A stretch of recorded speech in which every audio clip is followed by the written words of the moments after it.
హ్మ్. Super star Krishna నటించినటువంటి Alluri Sitaramaraju cinema 1974లో release అయింది. ఈ సినిమాకి డైరెక్టర్ వి రామచంద్రరావు కాబట్టి స్వర్ణ నంది అవార్డు ఆయనకి ప్రకటించడం కూడా జరిగింది. చాలా మంది ఆనందపడ్డారు. అందులో సూపర్ స్టార్ కృష్ణ మరీ ఆనందపడ్డారు. కానీ రియల్గా ఈ సినిమాకి డైరెక్ట్ చేసింది వి రామచంద్రరావు కాదు, సూపర్ స్టార్ కృష్ణ. చాలామంది అఫీషియల్ రికార్డ్స్ ప్రకారం సింహాసన సినిమా ఆయన డైరెక్ట్ చేశారని చెప్పి అనుకుంటారు, కానీ అన్అఫీషియల్గా ఆయన చేసినటువంటి సినిమా అల్లూరి సీతారామరాజు. కారణం ఏంటంటే ఈ సినిమా ప్రాజెక్ట్ అంతా రెడీ అయిపోయింది, సెట్స్ మీదకి వెళ్ళింది, సినిమా ప్రారంభం కూడా అయింది. ప్రారంభంలోనే వి రామచంద్రరావుకి అనారోగ్యం, తీవ్రమైనటువంటి అనారోగ్యం. అప్పటికి ఆయనకు అర్థమైపోయింది తనకి సినిమా చేయలేనని చెప్పి.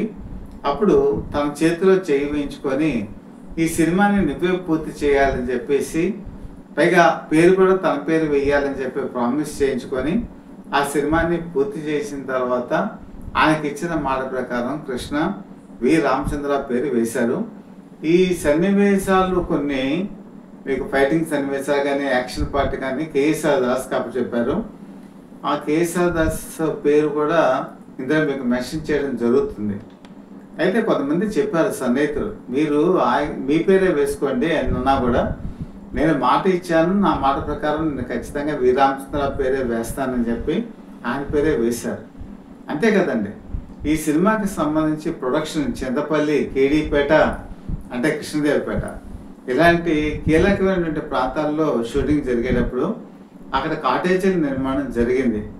దాదాపుగా భూమి నుంచి కూడా కొంచెం హైట్లో ఈ కాటేజీ నిర్మాణం చేశారు. ఎందుకంటే చిరుతపులులు లేకపోతే వన్యమృగాలు, పాములు ఇవన్నీ వస్తాయని చెప్పేసి హైట్లో ఉంటే సేఫ్గా ఉంటుందని చెప్పి చేశారు. చెన్నై నుంచి ఆర్టిస్ట్ని తీసుకొచ్చేటప్పుడు వాళ్ళకి ఏమి ఫుడ్ కావాలి, తర్వాత వాళ్ళకి ఎటువంటి అంటే డయాబెటిక్ ఉన్నారా, బీపీ మెడిసిన్స్ వాడుతున్నారా, ఇవన్నీ ఏ బ్రాండ్ వాడుతున్నారు, అదే 45 days అక్కడ షూటింగ్ ఉంటుంది కాబట్టి కనీసం 2 monthsకి సరిపడా ఆ మెడిసిన్స్ తీసుకున్నారు. అలాగే వాళ్ళకి లిక్కర్ అలాంటి అలవాటు ఉంటే ఏ బ్రాండ్ లిక్కర్ వాడతారో అన్నీ కూడా ఆ 60 daysకి సరిపడా కూడా తీసుకొని స్టాకు అవన్నీ కూడా అక్కడ జి హనుమంతరావు వాళ్ళ బ్రదర్ అనమాట, ఆయనకి చెప్పి ఆ రిక్వైర్మెంట్ ప్రకారం తెప్పించారు. అలాగే ఇక్కడ కుక్స్ ఎవరైతే ఉంటారో దాదాపు 50 మంది కుక్స్ని వాళ్ళు బ్రహ్మాండమైనటువంటి వంటకాలు తయారు చేసే వాళ్ళని అక్కడ తెప్పించి అక్కడ ఉంచి కొంతమంది ఫైటర్స్ని రాత్రిపూట కాపలా పెట్టించి అన్ని రకాలైనటువంటి వసతులు కల్పించి ప్రొడక్షన్లో ఎలాంటి ఇబ్బందులు లేకుండా చేసినటువంటి ఒక ప్రత్యేక మానవతావాది సూపర్ స్టార్ కృష్ణ. ఎంతమందికి ఉంటుందండి ఇలాగా? ఇప్పుడు తను కనుక డైరెక్ట్ చేస్తే తన పేరు తనే వాడుకుంటారు, కానీ తను మాట ఇచ్చిన దాని ప్రకారం అందులోనూ స్వర్ణ నంది అవార్డు మరి వస్తే అది ఇచ్చేటువంటి అవకాశం ఎంతమందికి ఉంటుంది? అలా ఇచ్చినటువంటి ఒక ప్రత్యేకమైన మనస్తత్వం సూపర్ స్టార్ కృష్ణకు ఉంటుంది. కానీ 1982లో ఈనాడు అనేటువంటి ఒక సినిమా రిలీజ్ అయింది. అదే రోజుల్లో అది ఒక ప్రత్యేకమైనటువంటి సంచలనం. రాజకీయంగా కానీ, మానవత్వంలో కానీ, లేకపోతే సోషల్ రిఫార్మ్స్లో కానీ ఇది ఆ రోజుల్లో మీకు కేరళ, మలయాళం అందులోంచి అడాప్ట్ చేసుకున్న మాట వాస్తవం, కానీ పూర్తి స్థాయిలో తీసుకోలేదు. పరుచూరి బ్రదర్స్ తెలుగు నేటివిటీకి మార్చుకున్నారు.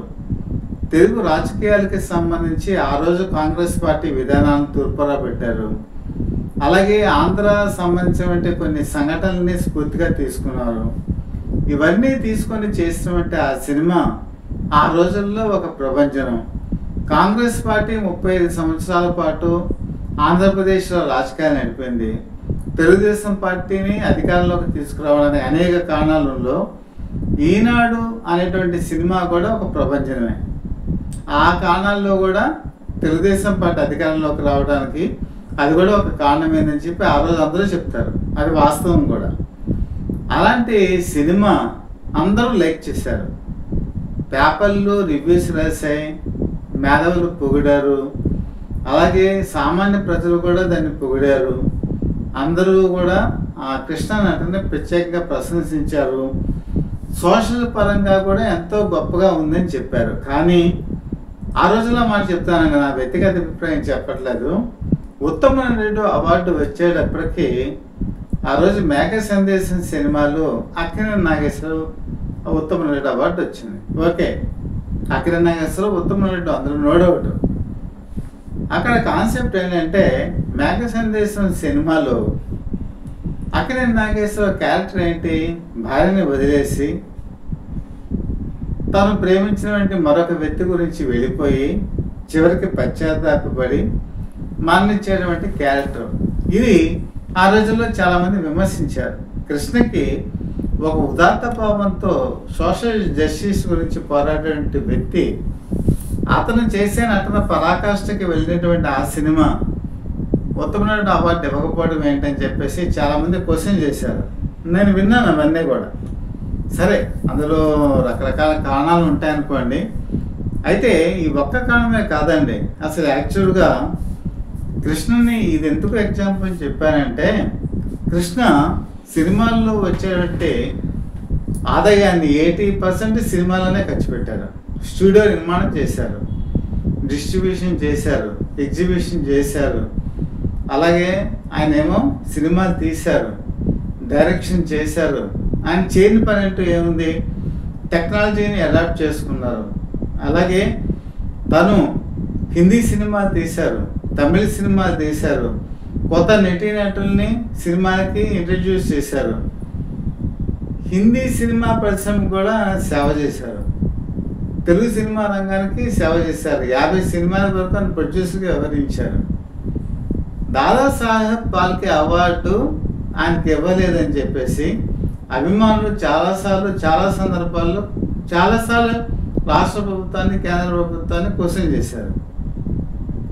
ఆయనకి ఎందుకు ఇవ్వలేదు, కారణం ఏంటి అని అడిగితే ఒక విధంగా చెప్పాలంటే తెలుగు బిడ్డకి అన్యాయం జరిగిందా అని మనకు అనిపించక మానదు. ఎందుకంటే తెలుగు బిడ్డ అండి, చాలా బురిపాలెం లాంటి ఒక చిన్న గ్రామం నుంచి ఆయన వచ్చి, చాలా చిన్న స్థాయి నుంచి వచ్చి అందరితో కలివిడిగా ఉండి ఎంతో కష్టపడి పైకి వచ్చి ఎంతో టెక్నాలజీస్ని హాలీవుడ్ స్థాయి నుంచి అడాప్ట్ చేసుకొని తెలుగు సినిమా ఇండస్ట్రీకి దాన్ని పంప్ చేసి ఎంతోమందికి, అంటే మీకు ఈ వచ్చిన డబ్బుని 80% సినిమాల్లోనే పెట్టడం వల్ల చాలామంది టెక్నీషియన్స్ బతికారండి, ఆర్టిస్టులు బతికారు. ఆయన రోజుకి 3 షిఫ్ట్లో పనిచేశారు. సంవత్సరానికి 12 సినిమాల నుంచి 18 సినిమాల వరకు పనిచేశారు. దానివల్ల చాలామందికి ఉపాధి దొరికింది. సినిమా ఇండస్ట్రీ ఈరోజు ఈ స్థాయికి రావడానికి అనేక మంది కారణం, అందులో కృష్ణ కూడా ఒకరు. మరి అలాంటి వ్యక్తి దాదాసాహెబ్ ఫాల్కే అవార్డు ఎందుకు పొందలేకపోయారంటే రాజకీయాలే కారణమా అంటే అది కూడా ఒక కారణమే. కాంగ్రెస్ పార్టీలో ఆయన చేరారు, కొన్ని అనివార్య కారణాల వల్ల చేరారు. ఆయన పార్టీలో చేరిన తర్వాత ఆయన ఎప్పుడు కూడా అదే పార్టీలో ఉన్నారు తప్ప చివరి వరకు కూడా ఆ పార్టీని వదిలి వెళ్ళిపోలేదు, అక్కడే ఉండిపోయారు. తను ఏదైతే సిద్ధాంతాన్ని నమ్మారో క్రియాశీలకంగా ఉండి ఉండకపోవచ్చు, కానీ ఆ పార్టీలోనే ఉండిపోయారు. తను ఏదో ఒక అవార్డు వస్తుందనో మిగతా దానికి అభిలషించో ఆయన వేరే చోటుకి వెళ్ళిపోలేదు. ఆయనకు అవార్డులు వచ్చాయి అంటే అది వైఎస్ రాజశేఖర్ టైంలో డాక్టరేట్ వచ్చింది, పద్మభూషణ్ వచ్చింది, కానీ అంతకుమించి ఆయనకి ఎటువంటి అవార్డులు కూడా రాలేదు. అసలు పాపం ఎన్టీఆర్ అయితే పద్మశ్రీ తప్ప ఏమి రాలేదు అనుకోండి. ఎస్వీఆర్కి రాలేదు, సావిత్రికి రాలేదు, జముకి కూడా పెద్ద స్థాయిలో అవార్డు రాలేదు, జయసుధకి రాలేదు, జయప్రదకి రాలేదు. చాలామంది ఉన్నారు లిస్టు. తెలుగు వాళ్ళందరికీ అన్యాయం జరిగింది, అందులో సూపర్ స్టార్ కృష్ణ కూడా జరిగింది. ఇప్పటికైనా సరే కేంద్ర ప్రభుత్వం ఆయన సేవలను గుర్తించి ఆయనకి దాదాసాహెబ్ ఫాల్కే అవార్డు ఇస్తే బాగుంటుందేమో, ఒకసారి ఆలోచించండి. సూపర్ స్టార్ కృష్ణకి సంబంధించి మరొక ప్రత్యేక విషయం చెప్పాలంటే, ఆయనకి ఎవరైతే నమ్మారో వాళ్ళతోనే ఆయన పయనించారు. ముఖ్యంగా ఆయన మేకప్ చీఫ్ మాధవరావు గారు, వాళ్ళిద్దరు కలిసి 50 సంవత్సరాలు పయనించారు. ఒక ప్రముఖ నటుడు, టెక్నీషియన్ కలిసి జీవితంలో 50 సంవత్సరాలు పయనించారంటే మొత్తం వరల్డ్ సినిమా సంబంధించి అదొక హిస్టరీ, ఒక రికార్డు. వీళ్ళిద్దరూ కలిసి అనేక సినిమాలు చేశారు, అనేక గెటప్స్ వేశారు. ఒక అల్లూరి సీతారామరాజు గెటప్ వేసిన, లేకపోతే ఒక ఛత్రపతి శివాజీ గెటప్ వేసిన, ఒక కౌబాయ్ గెటప్ వేసిన, అలాగే అమాయకుడు కాదు అసాధ్యుల్లో భీముడి గెటప్ వేసిన, ఏ గెటప్ వేసినా కూడా అది వేసింది మాత్రం మాధవరావు గారు. మాధవరావు గారు ఆ చెయ్యిని సూపర్ స్టార్ కృష్ణ వదిలిపెట్టలేదు, సూపర్ స్టార్ కృష్ణ చేతిని మాధవరావు గారు కూడా వదిలిపెట్టలేదు. వీళ్ళిద్దరూ కలిసి ఇన్ని సినిమాలు చేయటం అనేది తెలుగు సినిమా ఇండస్ట్రీలోనే చాలా అరుదు. ఆయన ఎన్నో రకాల గెటప్స్ ఇచ్చారని నేను చెప్పాను కదా. అది ఎంత గొప్ప విషయం అంటే, ఆయన లేకుండా కృష్ణ ఎప్పుడూ కూడా వేరే మేకప్ మ్యాన్ని ఆయన అంగీకరించలేదు. ఆయనతోనే తన పైన సాగించారు. అలాగే ఒక టెక్నీషియన్స్ని ప్రోత్సహించడంలో సూపర్ స్టార్ కృష్ణ ఎంతో ముందుండేవారు. ఒక ఎస్పి బాలసుబ్రహ్మణ్యాన్ని ఎంత ప్రోత్సహించారు, అలాగే మీరు కనుక రాజు సీతారామన్ కనుక చూసుకుంటే ఎంత ప్రోత్సహించారు, అలాగే కెమెరామెన్స్ని ప్రోత్సహించారు, డాన్స్ మాస్టర్స్ని ప్రోత్సహించారు, హీరోయిన్స్ని ప్రోత్సహించారు. తను మనసుకి ఎవరైతే టాలెంట్ ఉందని నమ్మారో వాళ్ళందరినీ కూడా ప్రోత్సహించారు. ఇక్కడ చెప్పుకోదగిన విషయం ఏంటంటే, చాలామంది ఈరోజు మేకప్ చీఫ్లకి, చాలామంది మేకప్ ఆర్టిస్టులకి ఈరోజు స్టేట్ గవర్నమెంట్ అవార్డులు ఇచ్చింది. మరి ఎప్పటి నుంచే పోయినామండి మాధవరావు గారు. ఆయన మీకు ఒక చిన్న ఎగ్జాంపుల్ చెప్తాను. మోసగాడికి మోసగాడి సినిమాలో ఇది కోబై సంబంధించిన టెక్నాలజీ. ఆ రోజుల్లో నేను చెప్పేది 1971లో. ఎలాంటి టెక్నాలజీ కూడా మనం అడాప్ట్ చేసుకోవాలి. ఎలాగున్నా అబ్బాయి అని చెప్పేసి ఒక పాట ఉంది కదా, అది ఎడారిలో తీస్తున్నారు, తారు ఎడారి. ఆ ఎండ వేడికి మొహమంతా కూడా పొక్కిపోయి ఒక చీము పొక్కుల్లా వచ్చేటువంటి సన్నివేశం ఉంది. అది ఎలా చేయాలో కూడా ఆ రోజు ఎవరికి తెలియదు. ఆ మేకప్ కిట్స్ కూడా మన దగ్గర లేవు. ఎక్కడి నుంచో అమెరికా నుంచి తెచ్చుకోవాలి, కానీ తెచ్చేటువంటి స్తోమత ఆ టైము మన దగ్గర లేవు.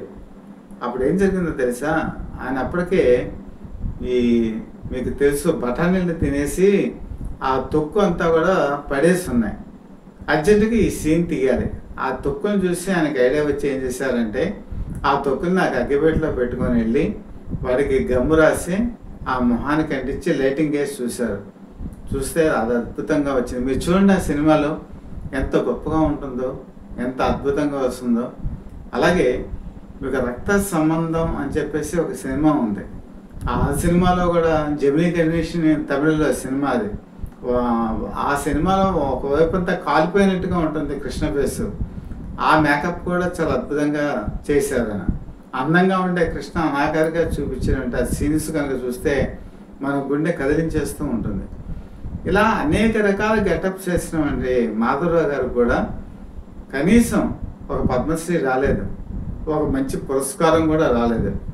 ఇలా చాలామంది ఒక విధంగా వివక్షతకు గురైపోయినటువంటి సందర్భం ఇది. ఇప్పటికైనా సరే మన సినీ పరిశ్రమ పెద్దలు ఈరోజు చాలామంది ఉన్నారు. ఒక్కసారి ఈ వెనకబడిపోయినటువంటి ఈ ఆణిముత్యాలు ఏవైతే ఉన్నాయో వాళ్ళని ఒక్కసారి గౌరవించవలసినటువంటి అవసరం ఎంతైనా ఉంది.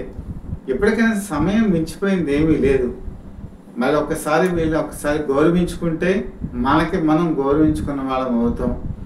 వీళ్ళు ఇండస్ట్రీకి డెవలప్మెంట్కి ఎంతో కృషి చేశారు.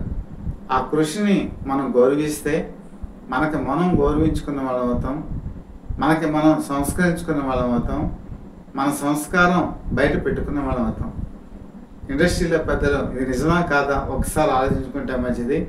మీకు ఇది నచ్చితే లైక్ చేయండి, బెల్ ఐకాన్ ప్రెస్ చేసి సబ్స్క్రైబ్ చేసుకోండి. అలాగే సత్య ఫర్ ద పీపుల్ మీరు సబ్స్క్రైబ్ చేసుకొని మీ అమూల్యమైన బ్లెస్సింగ్స్ మాకు అందజేయాలని చెప్పి మనస్ఫూర్తిగా కోరుకుంటూ, మీ మిత్రుడు శ్రేయోభిలాషి, అలాగే Satya for the people live TV chief editor DVSS Krishna Prasad.